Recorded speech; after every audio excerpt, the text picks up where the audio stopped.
Hello. Welcome to the Hackurate podcast, episode 3. I'm Aaron Howell. I'm Nathan Goodman. Yeah, Episode 3. episode 3. We're doing Nice. it. So, Stars on Mars, new show. Watched it on Hulu the other day. What are your thoughts? Well, my immediate thoughts are I'm hungover and my brain hurts. Well, that's fair. So, we're working through that. Yeah, we went to Medieval Times last night. Medieval Times Dinner and Tournament. That's the full name, I suppose. Aaron works there. I work there, and I got free tickets for getting hired a couple months ago, and probably one of the most fun entertainment experiences I've been to in a long time. It's pretty neat. Their cocktails are way strong. Oh, yeah, and tasty. Aaron kept saying every cocktail is a double, and then I was like, okay, order a single. And then I got up to the bartender and just ordered a normal drink and forgot. And then 5 minutes later, I'm walking around going, whoa, oh my God, this isn't just fruit punch. This is 3 shots of moonshine, or 2 shots of moonshine and another shot of something else. I don't know. It was a lot. Yeah. I mean, it wasn't moonshine. It was Southern Comfort whiskey. SoCo. Right. Yeah. I always think of Southern Comfort as moonshine for some right. reason. No, that makes sense. Yeah. It just sounds like a Southern Comfort. Yeah. Kind of like I don't know. I thought I had something for that, but I guess not. But yeah, I was surprised you went with the double, because I remember you were like, I'm probably gonna get a single, and then I was sitting there. I was just like, all right, well, I'm gonna get a shot since we got offered a shot, so I'm gonna make my first drink a single, so I can, I'll hit a double. And you're like, I'll do a double, and I was like, whoa, all right. Well, it was hilarious. I kind of made like the thought while we were standing in the lobby, because it was like an elevated platform. A guy comes out and does announces on, and everybody was standing around getting served on by the bartenders. And I was like, this really is like being in like a dining area of like a castle, and you're transitioning into like the games, and it really felt like a Skyrim, like Inner Rim area where you pick up your quests and you get drinks and food and do all your shit before going out. Yeah, and it was pretty neat. It was very fun. And then the actors were all pretty spot on. The guy who did all the announcing looked like he was straight out of the like olden days with his super far back hairline, but still long hair. Like he really straight, kind like not really, quite a bowl cut, but really manicured lower. His like announcer guy hair. Like he's like, I'm not the main character. I couldn't be. Look at my hairline. It's so far back. It goes all the way back. Big old creepy mustache. So he just announced, and everybody was like, "This is great." And yeah, I didn't understand anything, to be honest. What the Queen and the other guy were saying. I think the audio on, or either I don't have the ear for British words, or I mean that like. It might accent? Partially be the accent. Yeah, because like when I think about it, like I could understand it, but it's definitely not as clear as just spoken English without that affected accent. And you have the affected accent, and then you've got the they're using a broadcast like wireless microphone too. So you got to like a couple layers of verbal distortion. Yeah, it didn't cut through the audio noise of the crowd and everything else. It was just like I was like, oh, she's talking about something. And then they all got mad at the Green Knight at the end for whatever reason, because I had no context because I couldn't hear. But I know it was a story. I believe them. Well, they followed through, and then I saw that the one guy at the end was like kind of the villain, and then they like killed him. Unfortunately, all of our knights died. We had 3 knights on our side, and they lost. They all died. We can say this because I guess they're changing the plot line, and it's not a spoilers for anybody. You go to Medieval Times, spoiler alert. Well, yeah. Plus, we're not really like laying out the story. We're just our knights happen to die. Yeah. Yeah, that's the one downside. I can't talk too much in detail about my job specifically. I'm a bartender, but there's a gray area of what's it called? Proprietary information. Yeah. So I can't really like share any of the deets behind, because I don't want to risk losing my job. It's my best job I've ever had. So I want to hold on to it. Yeah. He really likes wearing those tights. Hey, those tights are cozy. Tights. It's so nice. I mean, I was surprised. I thought, just comfy. in the amount of work it took you to like get the bartender position. And I don't know what I thought, but like I saw the people doing the like opening areas where it's like not as hard work. It's Yeah, like the teenagers. entrance. Yeah. Yeah.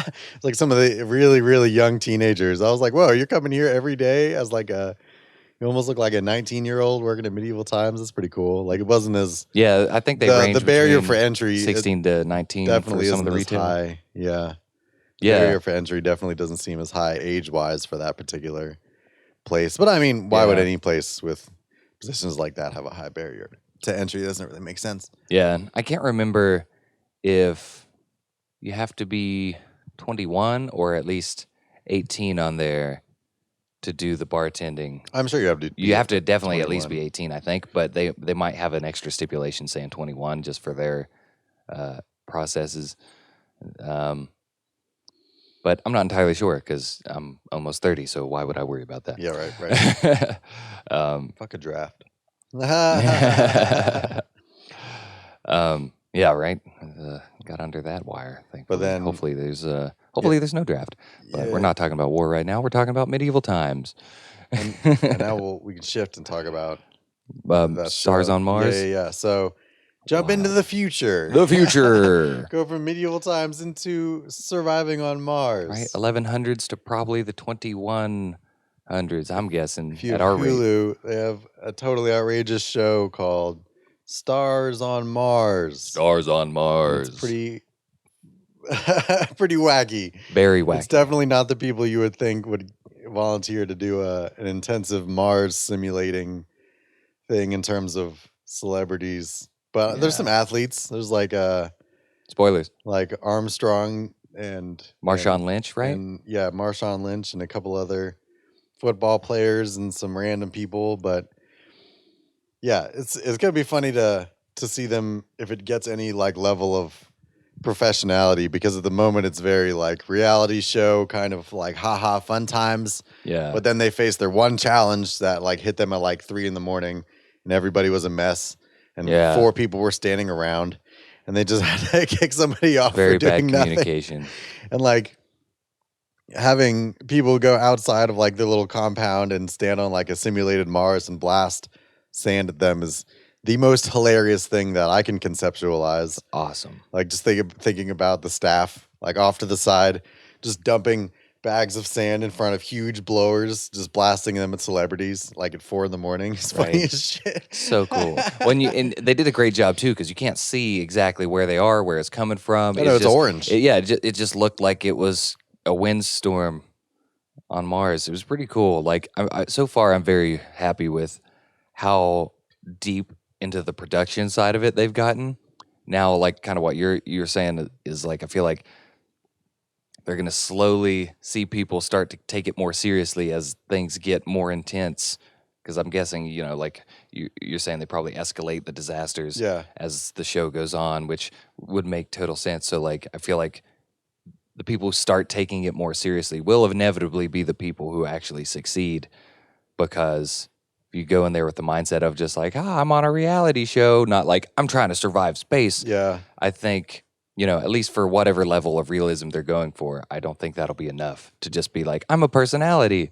You gotta be able to do the missions and perform. Well, I mean, even in that first episode, they were handing out like who did like best on their little mission, and the 2 football players are from the same team, but the one football player who was in charge didn't even say the other football player did a really good job, and the one shot him a face. And he was like, "Oh, what? We're on the same team." And he was like, "Gotta try harder next time, bro." Right. So it's like there's already dissidence and like exchanging like snide faces. Yeah. And also the one actress lady who immediately was like, "Lance Armstrong, the first guy on the moon?" Yeah. and then an hour later so pulled a girl funny. aside and was like, "Oh, did everybody hear me say I thought Lance Armstrong was Neil Armstrong?" And we got the every lady bit was of like, it. "Girl, you damn sure did say that." Like Real Housewives of Atlanta lady was like, "Everybody here is dumb." It was wildly hilarious. Like seeing her face when she realized that she got it wrong, and then that she was just like, "Oh, that's on TV forever." That was hilarious. Just like, well, that's kind of what you get for not knowing enough about space to know that Lance Armstrong is not Neil Armstrong. I'm surprised Lance Armstrong is on there. He really beat out all those charges and scandals Right? Well, I that they mean, were coming once it for gets him. to the point where so many other people are like taking performance enhancing drugs, Oh yeah, and then I'm sure like whenever what was it, the Sochi Olympics when they discovered the Russians were doping, yeah. I'm sure that really shifted the spotlight away from him. Oh yeah, Which I'm sure was to his benefit. And you know what? If that's I don't know all the specifics behind his scandals or whatever, but if that's the worst thing that he was Yeah. doing was taking performance enhancing drugs, yeah, that's such a mild thing for what people are, yeah. Oh yeah. I mean, actually especially getting locked up for, and like, especially in terms of like, he wasn't like canceled. He didn't do any like commit any real like crime, just a little bit of like sports fraud, and it wasn't even yeah, really in America. So from like an American perspective, like he's fine. There's not really any real problem right? with what he did. He just got caught, which is something that society always has an issue with. They don't usually care what you're doing. Unless you That's get what caught. America's founded on. Yeah. We don't care what you're doing. Just don't do it in public and get caught. Don't get caught. Yeah, no, that's pretty wild. But I'm really excited to see how far the show takes it in terms of, I guess environmental hazards, or like maybe they'll have the hab, lose oxygen at Yeah. some point, and they're going to be like, well, you have to keep your helmets on because there's no oxygen in here, but you got to figure out how to restore your like CO2 scrubbers or whatever. Like, I really hope they dive into some stuff that's going to make people have to be like, oh, I need to take this as seriously as possible in order to actually win this thing. Oh yeah. I mean, I especially really hope it doesn't come down to like kind of a popularity contest, which so far it seems like it has not. Which I've been well, very if it does pleased that, with. then they'll just ultimately fail at the end, which will make it funnier. But True. but would they be they funny. have a whole room of plants, and they don't have like, they're not adding food to their amount of resources, which I find interesting. So at least on that front, they have to take care of themselves and like actually water the plants every day and do the in space farming, and can't just Yeah. ignore it like it's Oh, and they have to keep track of their inventory of their food. So I wonder Yeah. if at some point someone's going to start skimming off the top, right. and maybe something will come out of that. Who Sneaking knows? hydrated ice cream bars or dehydrated ice cream bars. Right? Yeah. Somebody's eating the vanilla out of all the Neapolitan ice cream bars. Who's doing it? It's just bit off beats of the Yeah. strawberry and chocolate left, with tiny shaves of the Yeah, vanilla right. still With left. the matching the teeth marks. Yeah, They're like, we yeah. got to do a bite mark comparison. Even teeth We're marks. gonna They didn't even try to cut it off. It's just right through that chalky ice cream. right, like you're biting through a sponge. Yeah, but like a really dried out sponge. One of those sponges where you're like, I don't think this sponge has seen moist. This sponge is drier than when it was made. Right? You think that ASMR ever took off biting into dehydrated like, ice cream bars? Oh, I'm for sure. I mean, it's It's like scraping off. Yeah. It's kind of like scraping off those like weird like foam bars, but it's not. Because What you foam also bars? bars? Get people. One of the ASMRs that people do is oh, they get cutting those bars through of like that thick the dense garden foam. foaming, the garden Yeah. foam, and they'll like cut that with a Like the X-Acto green. and a bunch of different whatever patterns and shit. So it's like visual and audio. Yeah, it's pretty bizarre. It's a pretty bizarre thing that I've definitely Very watched a bizarre. little bit of. I mean, they are oddly satisfying. Oh yeah, that's why definitely that oddly exists, satisfying. for sure. I won't hang out on them like I don't use. It's not like a drug or anything, but I'll definitely watch like a whole video and be like, huh. Yeah, it was all right. I get why people are into this. I don't get why people are into the slime thing. That seems like a weird Slime thing. use People of doing slime resources. Yeah. People just they literally like will make like a slime with like stuff in it, like popping bubbles Mm. or like a little bit of foam, and then you ship it out and it comes to you in like a little thing. Kind of looks like a hair gel like container, and they like pull the lid off, and it's just a thing to mush around and Oh, squeeze. yeah. Yeah. It was a weird thing that I feel like people were selling. Very bizarre, but Yeah. it's still happening, obviously. Oh, yeah, for sure.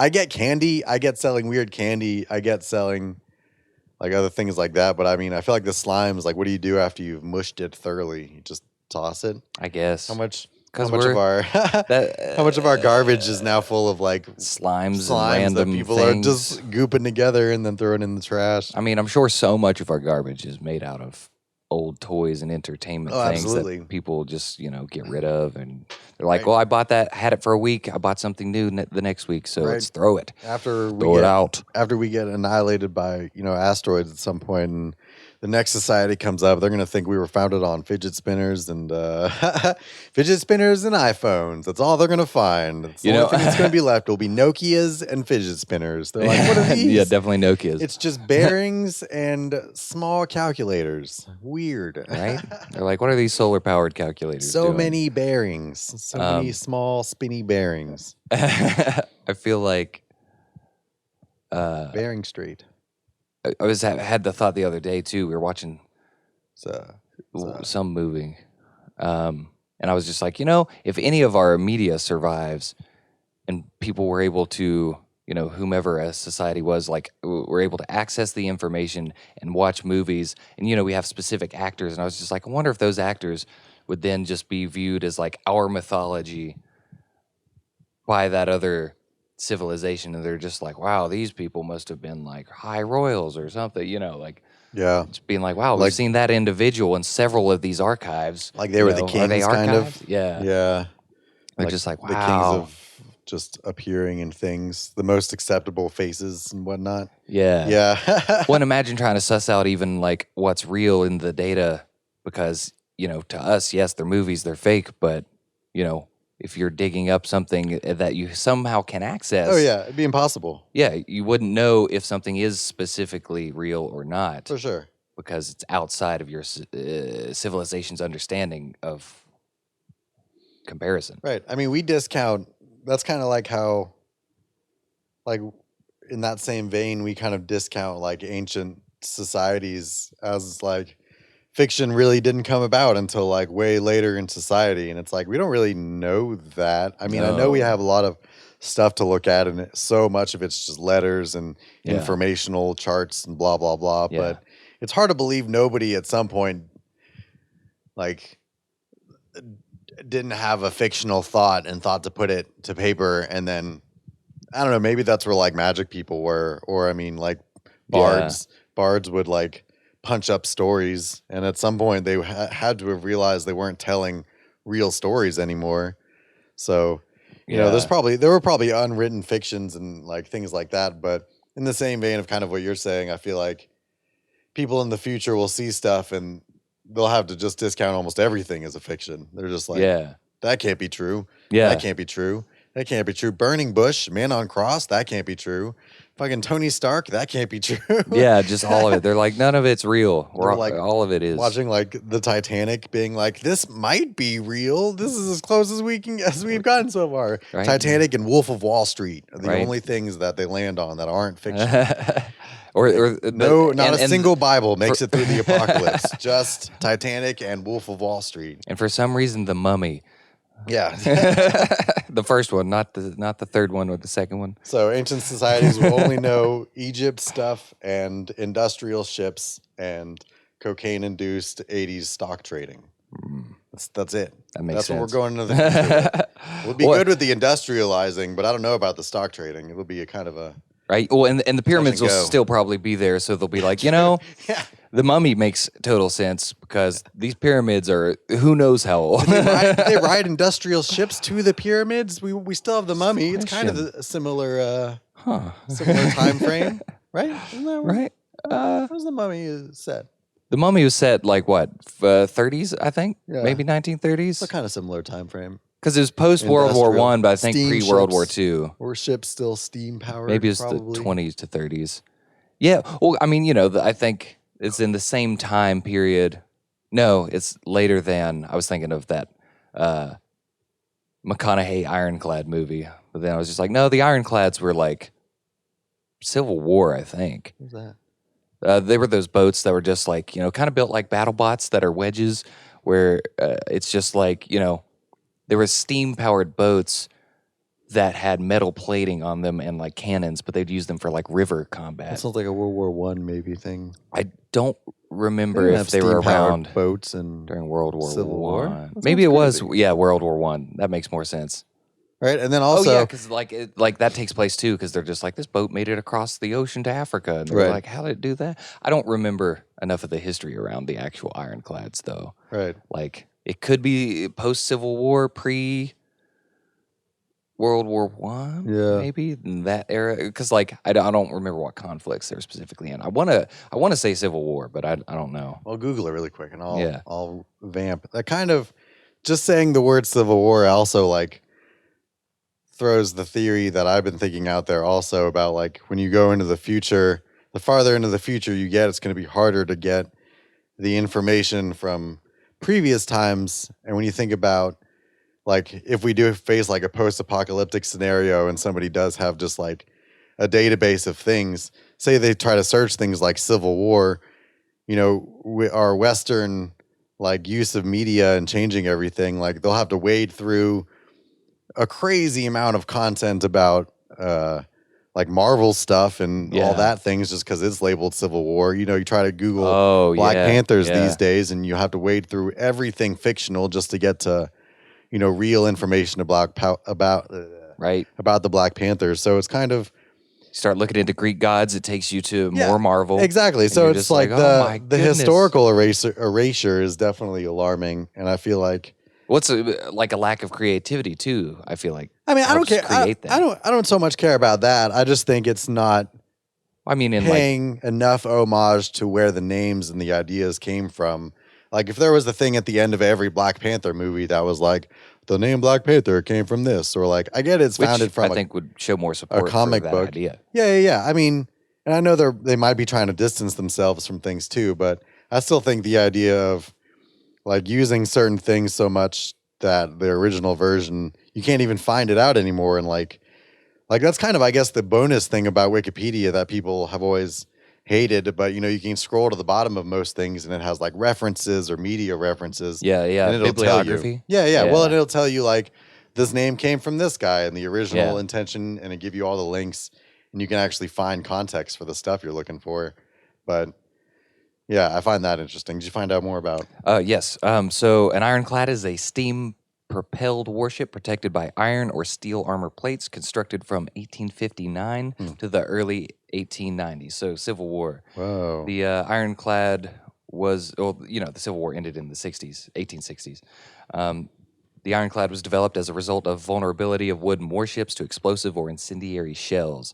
First ironclad battleship, Gloire, I think it's French, or Gloire, Gloire, I don't know French, was launched by the French Navy in November 1859, narrowly preempting the British Royal Navy. So yeah, they were first used in warfare in 1862 during the American Civil War, when ironclads operated against wooden ships, and in historic confrontation against each other at the Battle of Hampton Roads in Virginia.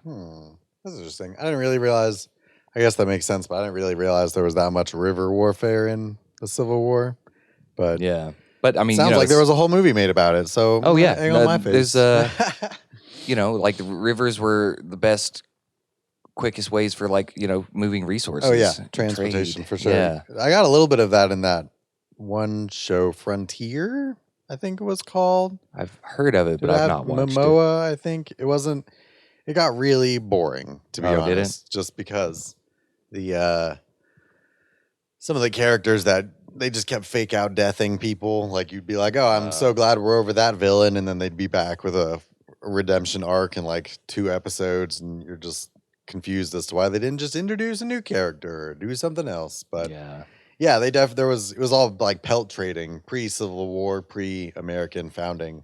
Pelts. Like yeah, pelt trading, like some native stuff, and going up and down rivers to do trading of pelts for whatever, guns, I guess at that point in time, horses. But yeah, that's interesting. That's interesting. They had boats doing Civil War things. Yeah. Well, honestly, like I used to watch that movie quite a bit. It's called I thought it was just called Ironclad. That sounds cool. It would have been cool if it was called Ironclad. can't remember. Let me look that up as well. But yeah, it's like Matthew McConaughey. That other who was the dad in the first season of White Lotus for the main family? That guy, that actor. I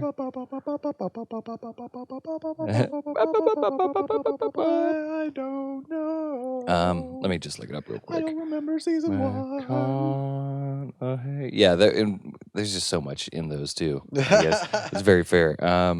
Just like, was it the Hawaii one or the other country one? Italy. Was it the Italy one or the? Oh, it was the Hawaiian one. The dad. Oh, the dad. Oh, the dad of the family with the scrunched down face who's in a million billion things. Yeah. Oh, Sahara. That's the name of the movie. Yeah. Wait. Yeah. Holy crap. I know what movie you're talking about. Yeah. I thought you were talking about a movie that took place during the time of those ships. I mean, that's in the beginning. They have, a flashback sort of moment. That is so funny. Yeah. No, I've definitely watched Sahara a couple times. Yeah. In a very specific scenario. Yeah. But yeah, fun movie. Like, it was one of those that kind of always intrigued me because I was just like, yeah, that is a cool concept. Like, they find, he's trying to find this boat that supposedly made it across the Atlantic Ocean over into the African water channels. And that's the plot. They're like, well, let's find this boat. Right. And spoilers, they find it. And of course, there's like some random bad guys chasing them with guns. Yep. Classic. They're like, we want the money and the boat for the money. And they're like, we're on a treasure hunt. We're trying to find this boat. And then you're sitting there going, am I watching the Mummy Indiana Jones Sahara? Mum Indiana? Joe. He's just like, all right. all right. Oh, we got to get this gold out of this desert. I used to watch, in retrospect, I wish I had watched something else, but when I would go to Atlanta and visit my stepmom's stepmom in her super big mansion house, and that was on a golf course, and they had an in-home theater. The only movie I ever found entertaining in their whole collection was Sahara, so I watched it like 4 times each time at her house. Whoa. And now I'm realizing like she was really into Star Trek too, and I wasn't at the time. And I probably could have been watching that on her home theater, and that would have been sick. That would have been sick. But instead, I watched Sahara like a bunch of times. But that was also the only house I'd ever stayed at where they had like Cinemax. So I'd wait for everybody to go to sleep. Yeah. And go into one of the TVs in the guest rooms that I would be like staying in and be like, whoa, tits on the TV. Titties. Whoa. They're just grinding, and there's no penetration or showing anything really illicit, but. Close enough. Whoa, is this what TV was like in the 70s? Man. You could just see this stuff. Right? It was just out there floating around, and they were trusting that parents were in control. Right? They were trusting people couldn't figure out how to work the buttons. And now people are like, we're not in control at all. Here's access to everything. Right? Now it's the opposite. Fry your brain. The full adults can't figure out how to block it from the kids, and the kids know how to get to everything. Yeah, the kids are too smart. They can just circumvent it. So it's like... I mean, that's a problem I don't know how to solve, so probably won't go into thoughts on how to solve it. But imagine the scenario of being an old person, not understanding tech, but having to set your parental settings. So you're just like, hey, kid, come in here and help me set the parental settings. And like the kid just locks you out of your settings and just like, all right, well, it's my house now, bitch. Right. I had some friends that we would go to, and they, or we would go to their house and they had satellite.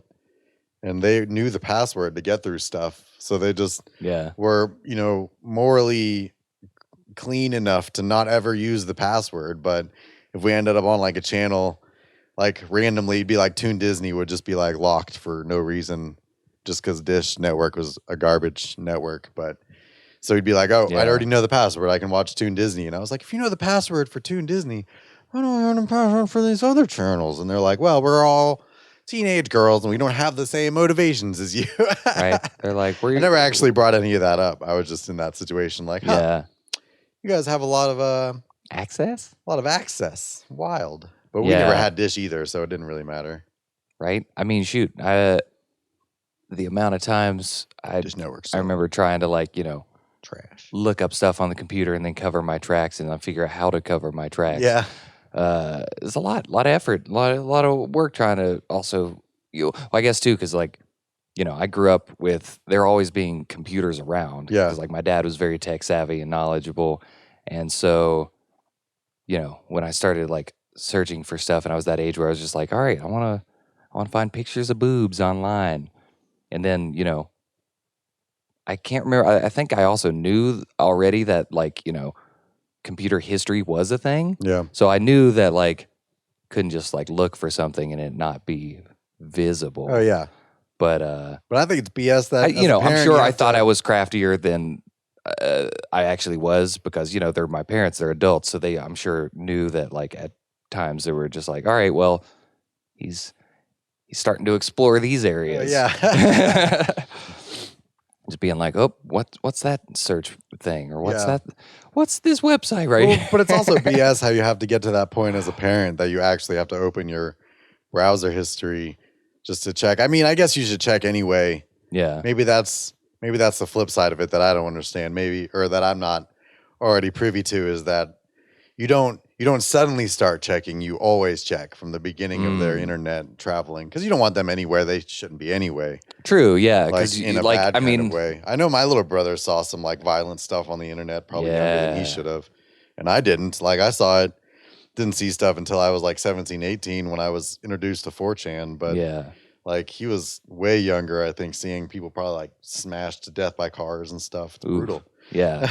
No, I definitely didn't get exposed to stuff like, I guess, heavier concepts or death stuff through that medium. It was more so through like sci-fi movies or Yeah. things. I remember the first time I was kind of like, ooh, what? Ooh, what? I don't that was, I know that's not a real death, but it makes me feel, ugh. Like, I was watching the first Predator, but I'd seen it before, but there were some parts that had been cut because I think I'd watched it on TV. Yeah. And I was watching like the actual version, and there's a scene when, like, before the Predator really comes into play, when they're the team that they're sending into Bolivia to investigate this crash site, they invade a military camp. And anyways, there's some military dudes getting executed, and there's one dude who just, like, a guy walks up behind him and just like shoots him in the head with a gun. Oh, yeah. And like, it just seems so real. I remember that was the first time I was just like, oh gosh, Yeah. that makes me feel like some weird existential way. Yeah. And then later in that movie, the Predator like rips out a dude's like skull and spine. I was just like, oh, Yeah. ooh. Well, and it's wild too with those, because it's always like, this is how a person wanted you to see it. Yeah. In a Right? movie. Yeah, it's So very they can definitely bizarre. up the brutality of it just to be like, look at this.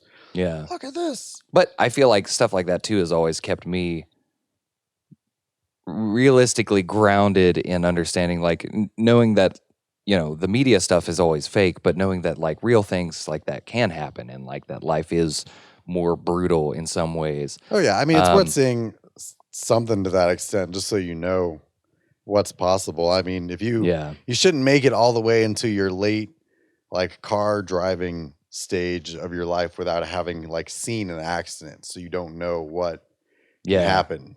Like, it's better to have a more realistic view of what you're going into than just pretend like it'll be fine forever and nothing happens bad.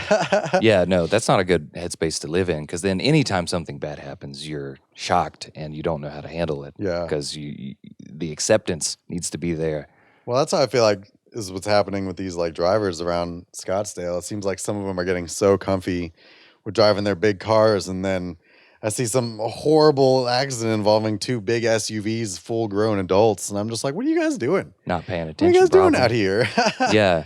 Why aren't you on the ball? You've been driving for a long time. I wonder how much of it too is people just being distracted, potentially like trying to do phone stuff, or even just in their, in their mind, like thinking about other stuff and not paying attention to the road itself. Oh, for sure. For sure. And I think one of the biggest problems with large vehicles too is that people assume they're safer because they're in a larger vehicle. Yeah. Which is reasonable, but it's not realistic. Well, it's not safer you're safer from injury. You're not safer from accident. You're a bigger target in terms of that, and you're going to be slower. Yeah. And not as like, you might not have as good of a sense of the size of your car, especially if you're a smaller person. And your reaction time really varies too, especially if you're, getting older and you're driving a heavier vehicle too, because then it's like you got your reaction time and then the time it takes for the vehicle to actually respond to your input. And when you've got a bigger vehicle and that mass wants to keep on going, you gotta act fast, Yeah. faster really than a smaller car. Like, but I don't know, like the amount of wrecks that I've heard people that I know getting into recently is pretty shocking. Yeah. I think I've heard more about car wrecks than any other, I don't know, sort of small, like regular human disaster sort of thing, or like, I don't know. It's wild. Kind of jump subjects pretty far. 'Cause I Yeah. brought How up do we? the car We're crashing. talking about Sahara Yeah. and just Internet movies, use. internet use, and I definitely there was a time it got kind of awkward in my house because there were multiple computers and my parents were definitely not going to be fine. Like my mom and stepdad were definitely not going to be fine with anybody looking anything up. yeah, But like there was one particular day, it's kind of a intense story, but like I think I got home from school, I think, and like they were yelling at me about looking something up on my stepdad's computer, and I was like, I wouldn't look stuff up on my stepdad's computer. That's crazy. Why would I go into his office to look up porn? If you found porn on his computer, that's wacky. And then at the end of probably the day, blaming they you. settled it on blaming it on my cousin who was living sort of in the basement with my grandparents. And I was like, why would he come up here in the middle of the day and look this up on my stepdad's computer? That's very bizarre. So Yeah, I still, to this day, it's a mystery. Somebody was lying. I don't know who. It wasn't me, that's for Yeah. sure, because like I was looking it up on the computer that was over in the hangout area for the teenagers and was just erasing the history every time. I wasn't going to go all the way in my stepdad's office that was so awkward. At what Yeah. time would I even pull that off? yeah. But That's funny though. You're just like, no, I wasn't looking it up on that computer. right. Maybe that was all just a ploy to get them to be like, reveal to us your secrets. So I don't know. It was all Right? very weird. Maybe a fishing expedition on their part, being like, "Are you Right. All I know you is digging around?" fucking almost Looking 20 around? years later, I'm just like, somebody was lying. I Yeah. don't know who, and it wasn't me. And that's kind of one of those things where it's like, if I was a parent and having to deal with those things, I would, for one, just be happy that my kids teach them to erase the cookies and the everything else, at least so the computers don't crash. Yeah. And then be like, look, it's just like, if you're going to do stuff, take it easy and maybe Make sure it's a secure site. don't give them a computer in their bedroom. Yeah. And if you do, figure out how parental controls work, for God's sakes. Right. You can do it from the goddamn router. You can go straight into the router and punch in all kinds of websites. But people don't want to even know. They don't want to know. But it's fun. Yeah, you gotta go through all the work to do it. And, Right. It is work. That's for and, sure. And the amount of, I don't know, I think the attention span issue that we see with a lot of people now also does not help, because you got to have the patience to learn how to do it and to do it, and then to keep up with it, or whatever. And I'm not a parent, so I don't know how exhausting that might be. Yeah. But yeah, it's seems like just a little bit of education in the way of just being like, hey, there's some stuff out here that is okay and normal to encounter and explore, but there are other things that can be less beneficial to you, and that's why we're trying to monitor you. I don't know, maybe just the way you that it's definitely spin presented it to better. kids from parents too. It's not like, oh, you are a problem and are not allowed to view this. I feel like that's maybe a way it comes off, and that creates rebellion and stuff like that. Oh, yeah. But in the sense of being like, no, we want you to be exposed to things that can help you grow in a way that doesn't hurt you later on. Yeah, or match your maturity level at least. Yeah. So that it's not, you don't have a skewed view of the world going into it. Yeah.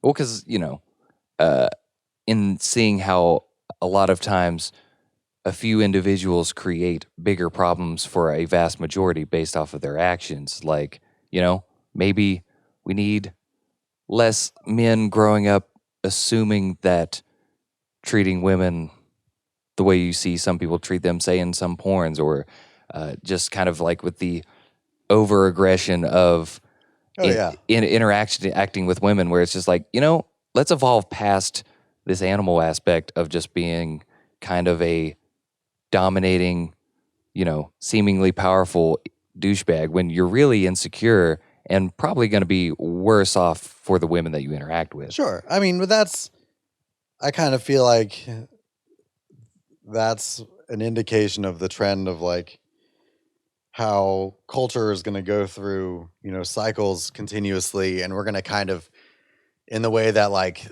there was like the artistic time after the industrial like revolution, I feel like after this, period of desensitizing of all of that, it's going to be pushed back to like the romantic stage. Like people are wanting to have like a romantic type of situation that's not like app based or based on like having to swipe on somebody, Yeah. but it's still less because the trend hasn't fully shifted yet, and it might still take a few more years Yeah. because that's we don't move as much as people think culture moves by like the day or by the second. Like it really takes a lot more time for people to learn behaviors, Yeah. and I feel like they learn the behavior of being satisfied with swiping and having a big social circle of not very much and just being fine with the peripheral knowing of a bunch of different people instead of having anybody like really care Actually. about them. Yeah. So like people who are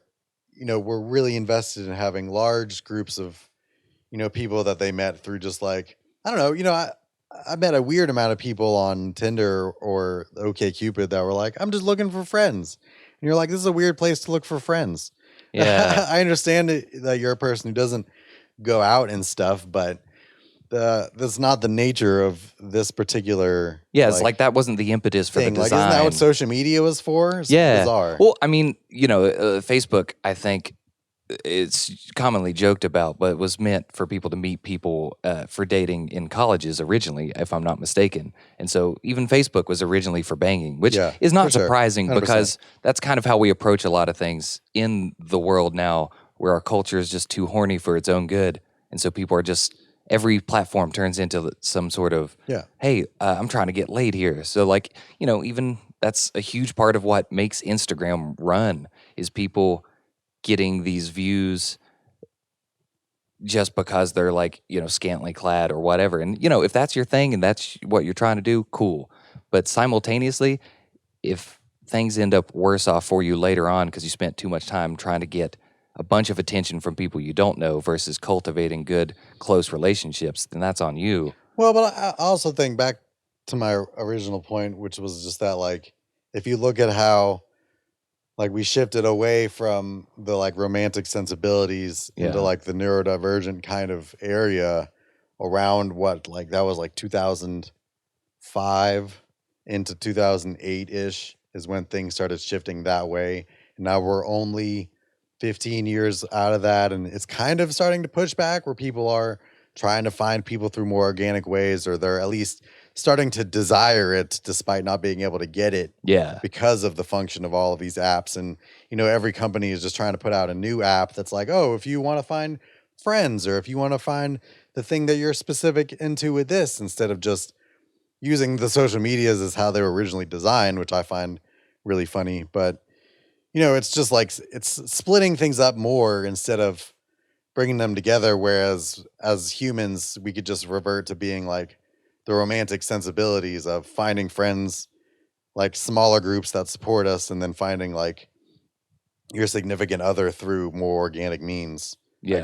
I guess that's my original point, is that the shift is probably going to come, but it's probably going to take a few more years, and we're never going to get rid of these other things. Oh, of course not. So there's I think always going to be a lot it's of going to be people, here to stay. swiping and getting frustrated with their situations on there. But I don't know. It definitely feels like the people who have spent more time trying to cultivate social circles than their own, say, like internal relationship with themselves and then their closer friends. I feel like we're going to see a point where we start seeing lots of people feel the effect of that because they don't know how to handle themselves in an adult fashion around adults. sure. And that's just kind of how it shakes out. Wherever you put your energy, that's where you're going to be skewed. And then, later on, I think it's just going to be a question of like, who can accept their reality and then grow from that versus just being like, this is my reality, telling everybody what it is, but not actually like experiencing or living that reality because you're too busy trying to convince everyone you are. Yeah, but yeah, I agree with that. I just don't think about those people too much I mean, because I don't either. It's just we're kind of generally, at a weird like social point in our society where it's like those people might be crazy and have all those problems, but there's also a bunch of them who are like high functioning, make it work for themselves, and our society currently views them as like the most like successful versions of what we can do. yeah, Maximum fake business basically. yeah, So it's one of those things where it's like I'm not gonna have an emotional reaction to those people. I just have to know that they exist, yeah, so I'm not surprised by it. Like yeah, we had a person visit us when we lived in Tempe, one of Rachel's friends, and like I think she was there maybe like 24 hours ish, and yeah, like basically the whole time in the evening, and then the whole time the next day before she left, she was like talking about just like people and her problems with the people that she knew, and her like relationship problems, yeah, and blah blah blah. And then like uh, I was just sitting there watching TV, yeah, just watching TV, and just like watching a thing, and like not working myself into a whole fit over people that I yeah, was having, problems with or whatever. And then she'd be like, "What are we watching?" And I'd be like, "Oh, it's this show. I think it's fun and funny and a good time." She's like, "Oh, I don't really watch TV." And then just talks about being like super upset with everybody that she knows. And I'm just like, you got to find a balance in here somewhere. Like maybe consume something. Maybe you're doing too much. yeah. You're Like focusing. I know I don't have the balance necessarily, but you can definitely I'm not as emotionally cracked out from Yeah, like people taking too much from me all the time. I know that's the thing everybody in our generation got really caught up in, was like just kind of trying to be a support system for everybody that they're linked to on these social medias. yeah, And it's literally impossible yeah, because you're not supposed to keep up with two, three, 400, several thousand people for the rest of your life. Like that's not how we've been cultivated and evolved as a yeah, society. And we're kind of forcing it there now, but yeah, I don't know if we're equipped quite yet. And everybody who's getting through that cycle is just being like, I got to step away and focus on myself, and it always ends up better. yeah, So, that's another shift I feel like that's happening. yeah. Well, I mean, it's just, we're shifting into a data everywhere type of world, and it's just like I think if you want to survive that kind of situation, you just have to be better at accepting things for the way that they are, and like, and accepting the personal responsibility for being where you're at Oh yeah. mentally. And I was thinking the other day, like the phrase, like "you made me do something." When people say that, it's absurd because unless someone is somehow controlling you, no one's making you do anything. So when you react in a way to someone that might negatively impact you, and you blame their interaction with you instead of looking at your reaction to their interaction with you as your response, then you're just going to be caught up in blaming the world for your problems, as opposed to just being like, you know what? No matter what happens, I know that I can handle where I'm going, and I might encounter a lot of unknowns in life, but I'm going to always try to do better and be aware of my role in getting to where I am. Because it's like we want to take credit for getting success as a species, but we want to put our failings on others, which seems kind of natural, but at the same time, it's not realistic. But I don't know. We're all figuring it out. That sounds like a specific beef. No, it's not specific. Like my I guess to make a specific beef out of that, it would just be like, I don't know, people in positions of authority in jobs. Like my big experience has been uh, management that doesn't want to take accountability for the environment in which people operate. And I feel that's one of the reasons I love medieval times, is because I have a team that works together and no one's really slacking off when it comes time to do the job to get everything done. And that's the first time I've experienced that, where everyone's on board with, they have their own reasons for having the job, and we're not all there for the same thing. We're not there for the same amount of time, but there's a unified goal there to make this experience happen like we had last night, where everyone's got to play a good part of it. Otherwise, it doesn't work. And, if you're working in a restaurant, which is most of my experience, usually you've got a few heavy hitters that are always doing good. You've got a bunch of people who can perform the job but may need improvement. But then there's always people who also seem to have the favoritism benefit of just being chummy or friendly with management. And those are the people that are generally allowed to skate by without, being held to the same standard of work accountability. And I guess that's where specific beef comes from with me with responsibility. It's just like, it might be boring, but come on, what? Are we just going to try to make our podcast only funny? I know, but we're talking about just life. Working through like a work beef.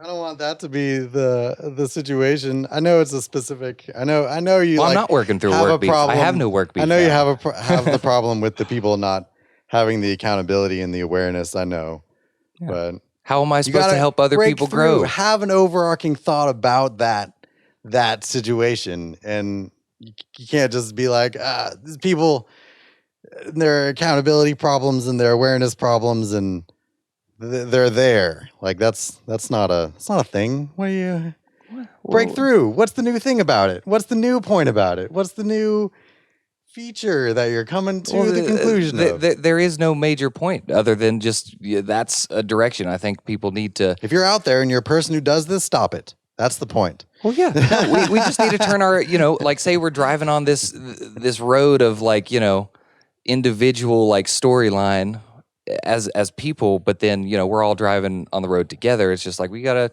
turn our headlights in the direction of accountability for each other and ourselves, because that's the only way we can actually maintain some sort of reality and this confusion of like fake data or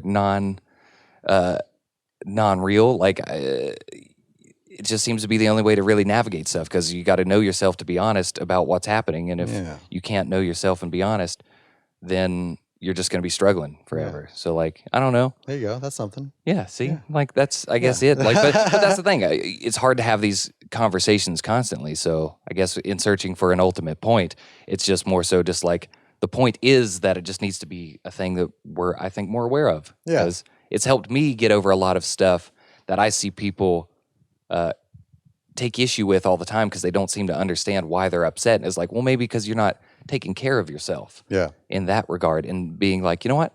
I am unhappy with certain things, but maybe a lot of that is within my control, and I can change that by taking care of myself instead of worrying about what everybody else is doing. Yeah. Well, and that'll ultimately put you in a better place to create a better scenario around you. Yeah. And hopefully make it, just a better situation. And if you are a person in a position of authority, then it's your responsibility to have a better mindset on the situation, because you are above people.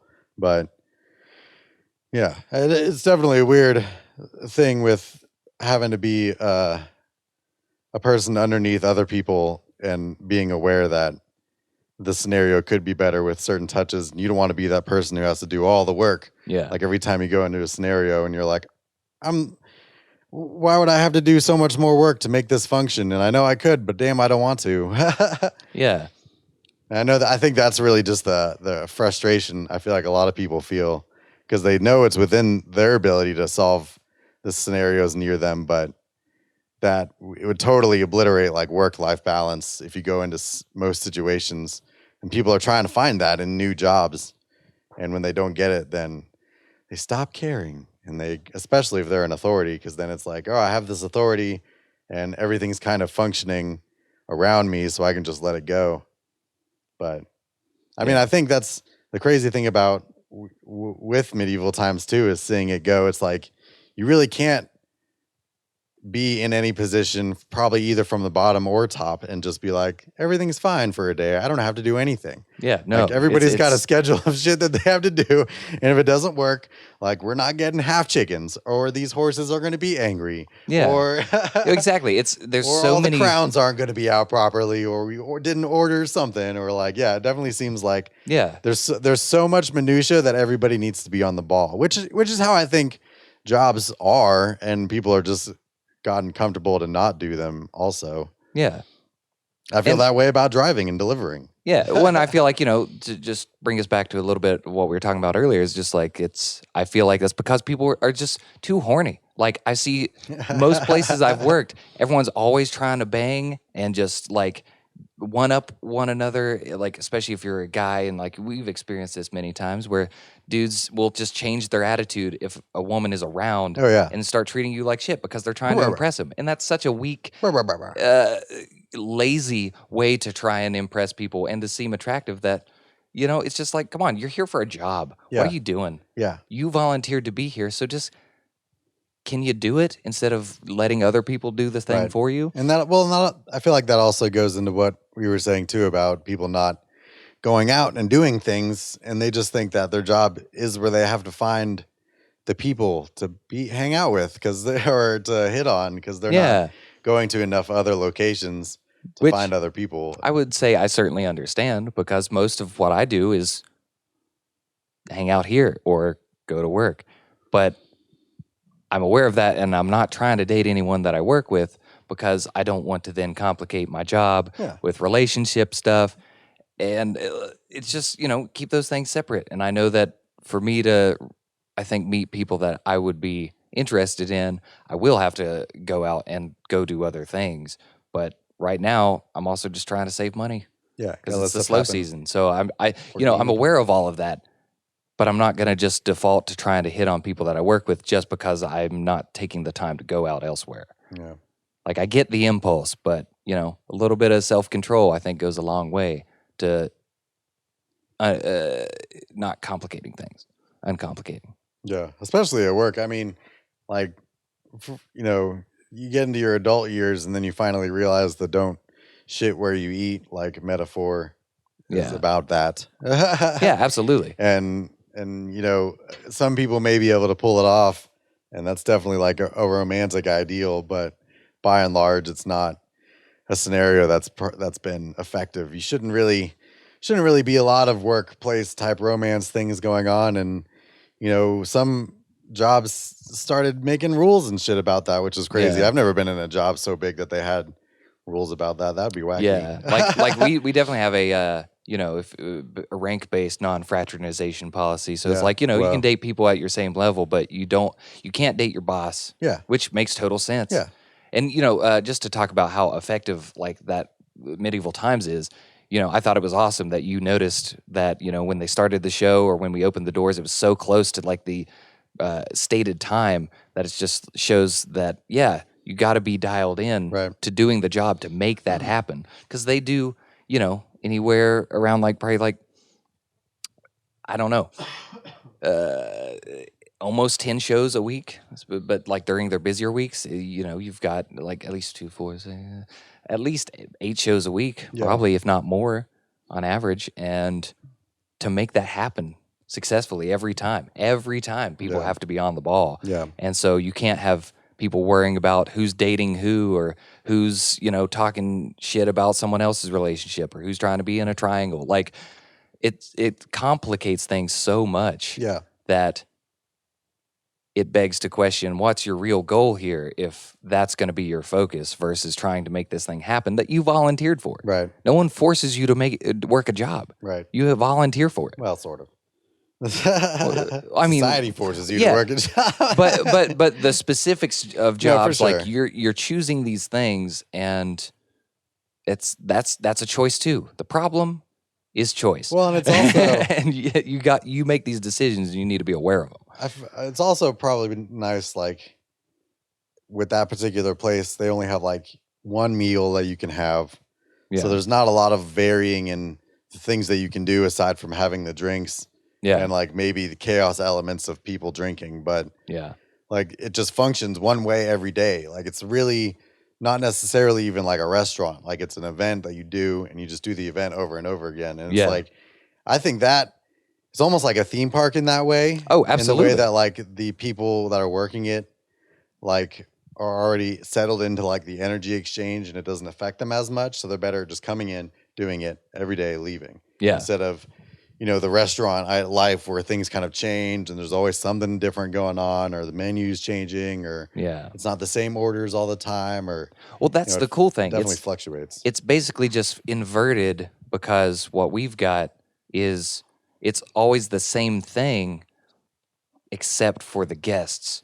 And so it's always the people coming there that are rotating. It's not the system. And so it allows you to really work on the system. And then every person you get is a new opportunity to test out the system, basically, and just troubleshoot. So you're troubleshooting as you're running the system.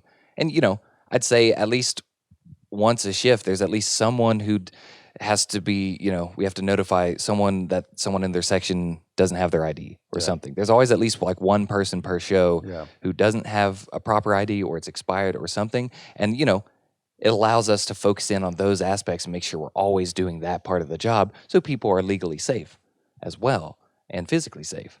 So, you get these experiences, but then you're not having to deal with difficult people that are returning who are out for blood. Because we've seen, I think, regulars like that in other restaurants that we worked at together, where you have regulars who expect some sort of preferential treatment, and then they'll kind of order or act or request vindictively. Yeah, yeah, way to kind of aggro. like punish you. Yeah. And you're It's like, just stop coming here. yeah, if you don't like it, then why are you spending Total your money? lunatic. Just stop coming here. Go to another place. Right? You There's want so many restaurants. You want these us days. to throw a salad in the oven? So many restaurants. You're wearing a coat outside in the summer and you want a hot salad. Yep, they want it That's hot. crazy. That's something also that we've literally seen, is a customer who wanted a salad heated up in an oven for like 5 minutes, and you're just like, why?